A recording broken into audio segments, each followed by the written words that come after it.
Kalau kita memperhatikan bacaan yang sejajar dengan Matius 21 ayat 1 sampai 11 tentang Yesus dieluk-elukan di kota Yerusalem, yaitu pada Injil Lukas pasal 19 ayat 41 disebutkan Yesus menangisi Yerusalem ketika dia masuk ke kota Yerusalem.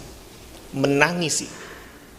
Sebuah kota yang besar, megah, kebanggaan umat Allah Israel, dengan segala pesta yang bisa dilakukan di sana, kemenangan dalam satu peristiwa perayaan-perayaan yang dibuat. Yesus justru ketika masuk ke kota itu mengawali dengan air mata. Yang menarik adalah Bapak Ibu Saudara, ketika Yesus menangisi kota Yerusalem, dia melihat seperti apa penduduk Yerusalem, atau seperti apa umat Allah yang tinggal di kota Yerusalem, dan atau bagaimana kehidupan umat Allah sepanjang masa di kota Yerusalem sampai Yesus melihat dan masuk ke kota itu. Ternyata kehidupan mereka tidak pernah memikirkan hidup yang damai sejahtera bagi Tuhan. Kalaupun mereka mengatakan hidup kami sejahtera, hidup kami damai, itu hanya untuk pemenuhan kebutuhan pribadi, kelompok, keluarga, manusiawi semata-mata. Tapi bagaimana adakah damai sejahtera itu dalam hubungan dengan Tuhan? Adakah hubungan umat Allah dengan Tuhan itu menghadirkan damai bagi sesama dan juga hal yang diberkati Tuhan? Atau sebaliknya, ternyata Tuhan tidak menyukai perayaan-perayaan mereka dan tidak menyukai ibadat-ibadat mereka. Sebab Tuhan tidak merasakan damai dari apa yang umat lakukan. Maka Yesus menangis. Ini kontras dengan eluk-elukan dalam bacaan kita yang dilakukan oleh orang-orang yang mengikuti Yesus. Hosana, Hosana, diberkatilah dia yang datang dalam nama Tuhan. Mereka hanya pandai berkata, mengucapkan hal-hal yang menyenangkan, secara telinga didengar suara itu, yang seolah menegaskan mereka orang yang baik, mereka orang yang beribadah, memuliakan Allah dan mengagungkan Yesus yang datang ke kota itu sebagai utusan Allah. Tapi sebenarnya mereka tidak paham yang mereka teriakan. Bahkan mereka tidak paham dan memahami dengan benar siapa orang yang sedang mereka teriaki Hosana, diberkatilah dia, yaitu Yesus yang datang dalam nama Tuhan. Kenapa Bapak Ibu Saudara? Sebab orang-orang yang berteriak-teriak ini adalah orang-orang yang memang di awal perjalanan Yesus dengan bermacam mukjizat, mereka bangga, mereka kagum, mereka takjub. Dan mereka berpikir inilah Nabi Yesus dengan segala mukjizatnya. Kemudian juga masuklah ke kota Yerusalem dengan orang-orang yang tidak kenal Yesus, hingga bertanya, siapa itu? Siapa orang ini? Oh, dia Nabi Yesus dari Nazaret di Galilea. Bercampurlah orang-orang banyak antara yang mengikuti Yesus dan penasaran seperti apa Nabi Yesus ini. Yang kemudian dalam kehidupan Yesus yang kita tahu nanti dalam pekan suci ini ada peristiwa penyaliban Yesus yang dilakukan oleh orang-orang yang kurang lebih bisa sama atau di antara mereka di kota itu. Salibkan dia, salibkan dia, salibkan dia. Adakah yang berani membela Yesus? Adakah yang berani berpihak kepada Yesus untuk pasang badan menggantikan kematian Yesus disalib? Tidak ada. Di mana orang-orang yang mengikut Yesus dengan segala kekagumannya akan mujizatnya dan yang telah berteriak Hosana, Hosana terhadap Yesus? Di mana mereka?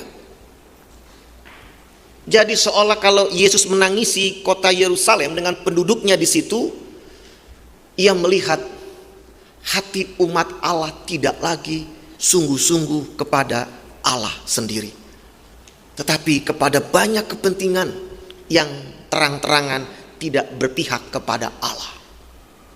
Oke, kita ambil contoh.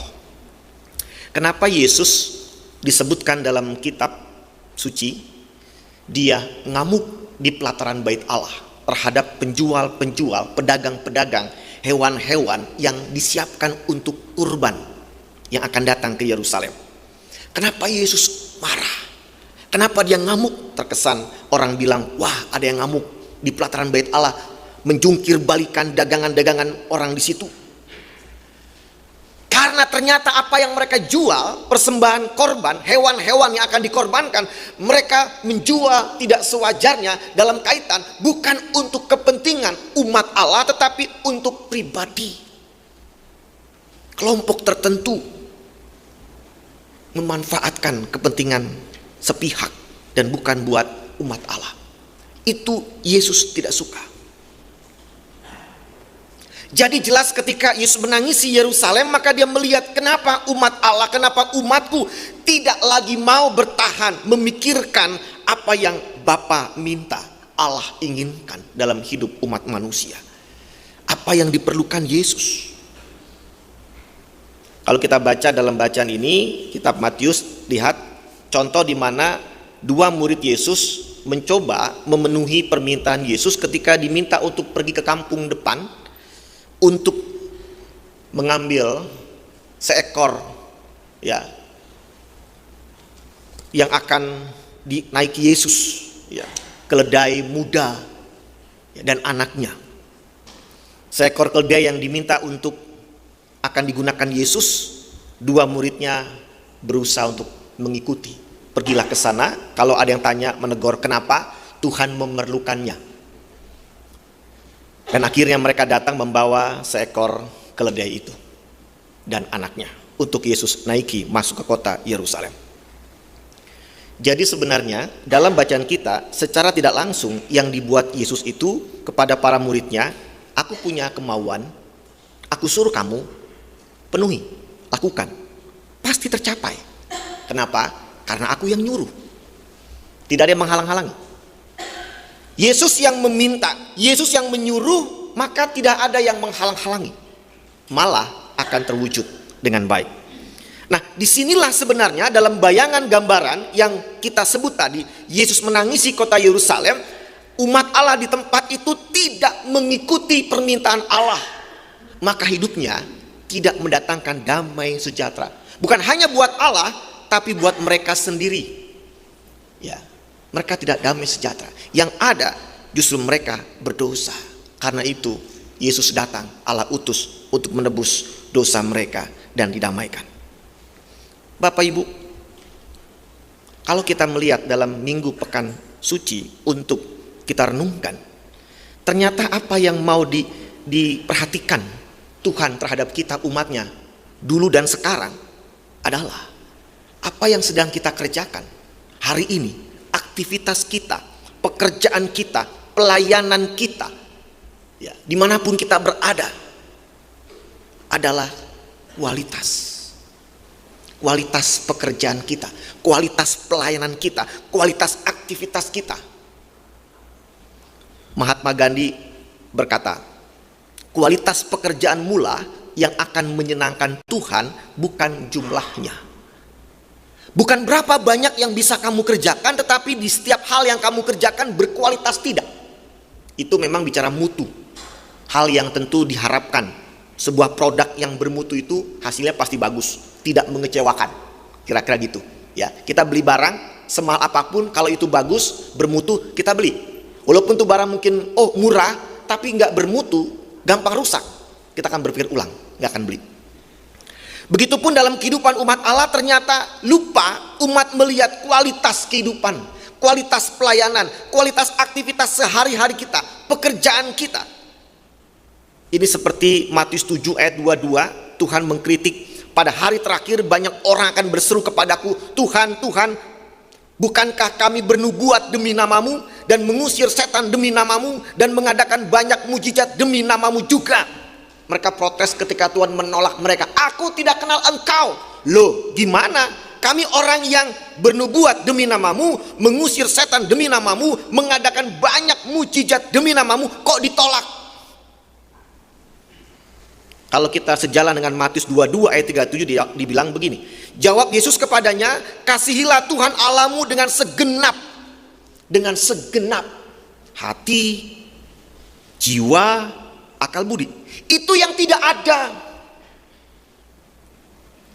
Dengan segenap ini, dengan sepenuh-penuhnya, dengan totalitas, dengan pengabdian, dengan semua yang dia bisa berikan, itu yang Tuhan minta. Itulah kualitasnya. Betul, kita disuruh orang, tolong dong bereskan, rapikan tempat ini, kita kerjakan, tapi tidak sepenuh hati. Kita berat, kita nggak ikhlas, kita merasa terpaksa. Itu nggak punya kualitas. Ya, bersih, selesai pekerjaannya, tapi nggak punya kualitas. Loh, buat apa kualitas itu? Buat apa dengan segenap itu hati, jiwa, akal budi untuk menyenangkan Tuhan dan mendatangkan damai sejahtera buat Anda yang mengerjakannya? Itu. Maka kualitas dari apa yang kita kerjakan itu penting. Loh, kenapa? Sebab dengan kualitas itu Anda sekalipun capek, ya, Anda nggak akan kapok mengerjakan tugas itu, tapi Anda senang, Anda semangat. Biar kata begadang, biar kata harus segitu repotnya mengerjakan, tapi dengan sepenuh hati Anda lakukan, Anda damai, Anda akan senang, dan semua orang melihatnya terberkati dengan hidup seperti itu yang Anda lakukan. Lalu apa yang kemudian dalam kualitas itu? Yang kedua adalah nikmati setiap detik kehidupan Anda dengan rasa sayang, rasa syukur, dan rasa pengabdian kepada Tuhan. Saya mengutip tulisan Dennis Whiteley, kebahagiaan adalah pengalaman spiritual dari menikmati setiap detik kehidupan kita dengan penuh rasa cinta, rasa syukur dan terima kasih, serta pengabdian kepada Tuhan yang menciptakan kita. Kalau kita bisa mengerjakan sesuatu, oke, tapi menikmati tidak. Ada rasa syukur enggak saat mengerjakan itu? Ada rasa terima kasih enggak? Ada rasa bentuk pengabdian Anda tidak? Kalau enggak ada, cuma capek doang, kesal doang, marah doang. Tadi yang pertama soal kualitas dengan sepenuh hati, ya, dengan sungguh-sungguh. Yang kedua adalah nikmati itu. Kenapa? Anda menikmati, maka Anda merasakan ini terberkati buat Anda. Anda semangat begitu. Dapat manfaatnya, iya, tapi suasana hati Anda, pikiran Anda itu sungguh-sungguh terbawa suasana yang menyehatkan buat jiwa Anda. Beda kalau terpaksa Anda kesal, sakit buat jiwa Anda, mental Anda, karena Anda nggak suka. Maka nikmati. Nikmati yang memang harus Anda kerjakan, walaupun sebentar atau bahkan lama. Yang ketiga, umat Allah semestinya dalam kehidupan ini berpihak kepada Tuhan, bukan sebaliknya meninggalkan Tuhan. Yesus berpihak kepada Bapa, saya siap untuk mati di salib. Tapi para murid Yesus tidak berpihak kepada Yesus. Mereka meninggalkan Yesus dan membiarkan mati sendirian. Berpihak kepada Tuhan, walaupun mungkin dibilang Tuhan gak butuh dibela, kita gak ngebela. Tapi dia mau melihat siapa yang berpihak kepadaku. Masih adakah? Itu berarti berpihak kepada Tuhan, bentuk di mana kita mau sepaham, seia, sekata dengan ajarannya, dengan prinsip kebenarannya yang kita akan perjuangkan dalam hidup ini. Kan kalau kita berpihak kepada seseorang, tentu kita menerima pemahamannya, pikirannya, tindakannya, dan kita akan mengikuti dia. Kalau tidak, ya kita akan berbeda dengan dia. Begitupun berpihak kepada Tuhan. Maka hari ini dalam minggu Pekan Suci Palmarum, untuk memasuki Kamis Putih, Jumat Agung, dan Sabtu Sunyi, dan Paskah, sadarkah kita, dia masih mengharapkan hadirnya orang-orang terbaik sebagai umatnya, yang tidak membuat dia menangisi kita, tapi yang membuat dia bangga atas hidup kita. Tapi di awal ini saya mau katakan, apakah kita sudah layak? Jawabnya tidak. Kita tidak layak membanggakan dia, dan kita belum bisa membanggakan dia dengan melihat seperti apa hidup kita hari ini dan seterusnya yang kita bayangkan mungkin tidak mudah. Kita nggak akan pernah bisa. Tapi tidak untuk mematikan harapan Tuhan. Maukah engkau kembali menyenangkanku? Maka dengan segala sikap ketidakmampuan kita, justru kita mau bilang, Tuhan tolong aku, Tuhan tolong umatmu ini. Dengan sikap rendah hati kita berserah, Tuhan tuntun kami. Kami mau mengandalkan engkau. Pakailah kami Tuhan. Jadikan kami umatmu yang kembali merasakan berkat damai-Mu sampai kematian kami. Ini yang pertama saya ajak buat kita. Tidak untuk merasa, oh saya pasti bisa. Mungkin dalam hitungan Anda. Tetapi kita diajar untuk mengandalkan Dia. Bukan kekuatan kita semata, bukan manusia semata, tapi andalkan kuasa Dia. Kenapa? Dia yang punya hidup kita. Dan kalau Dia suruh kita melakukan hal yang baik, Dia akan luluskan dan semuanya tercapai. Amin. Kecuali Dia tidak perintah kita kerjakan yang tidak Dia minta, tidak akan pernah berhasil. Maka bersama-sama semua kita perhatikan apa yang Tuhan minta untuk kita lakukan. Seperti yang awal saya sebutkan, yang pertama adalah jadikan semua yang Anda kerjakan didasari oleh sepenuh hati Anda lakukan. Jangan setengah-setengah, jangan terpaksa, jangan cuma melihat tidak bisa, oh tidak mungkin. Kalau Tuhan yang meminta kita dengan segenap hati melakukan apapun yang baik yang Tuhan katakan itu, dan buat jemaatnya, buat Tuhan, semuanya akan membuat kita takjub bila itu semua terwujud dengan baik. Artinya apa dalam bagian ini? Tuhan tidak ingin ada kekhawatiran dalam hidup ini, hidup kita, dan bahkan jemaat Tuhan. Jangan khawatir. Kalau ada hal baik yang mau kita lakukan, jangan khawatir. Itu tidak akan terwujud. Jangan khawatir. Tepis kekhawatiran itu, ketakutan itu, tepis itu. Kalau sudah dengan segenap hati, Tuhan pasti berkati. Anak yang memberikan kepada Yesus 5 roti dan 2 ikan tidak terpaksa.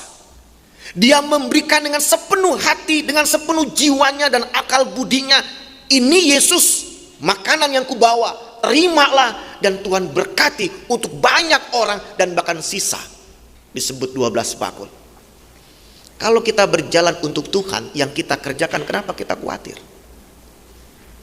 Malah justru kita gunakan akal budi kita, kreativitas kita, intelektual kita, satukan. Dan kita persembahkan Tuhan. Kayaknya aku gak bisa lagi lebih jauh berpikir. Hanya 5 roti 2 ikan buat sekian ribu orang. Ya sudah, aku berkati. Maka pada akhirnya juga hidup kita gak ada jaminan semuanya terpenuhi. Tapi hidup kita terjamin oleh Tuhan yang minta, kerjakan dengan hatimu, karena itu menyenangkanku dan membuat engkau damai sejahtera. Maka mari Bapak Ibu Saudara, lanjutkan dengan menikmati yang kita sedang kerjakan. Lelah, capek itu wajar. Tapi dalam menikmati kita merasakan tenang dan bersyukur. Dan pada akhirnya kita sedang berjalan berpihak kepada Tuhan tanpa kekhawatiran. Maaf, harus saya tegaskan. Orang yang berjalan dalam kekhawatiran, dia tidak berpihak kepada Tuhan. Sebab Tuhan tidak pernah mengajarkan, khawatirlah kamu, takutlah kamu. Tidak. Yang dia katakan, jangan khawatir, jangan takut. Karena kita berpihak kepada Tuhan, semuanya untuk Tuhan. Tuhan, aku belajar tidak takut, tidak khawatir seperti yang kau minta. Tetap semangat, rayakan kehidupan kita untuk memuliakan Dia sampai proses kehidupan kita selesai.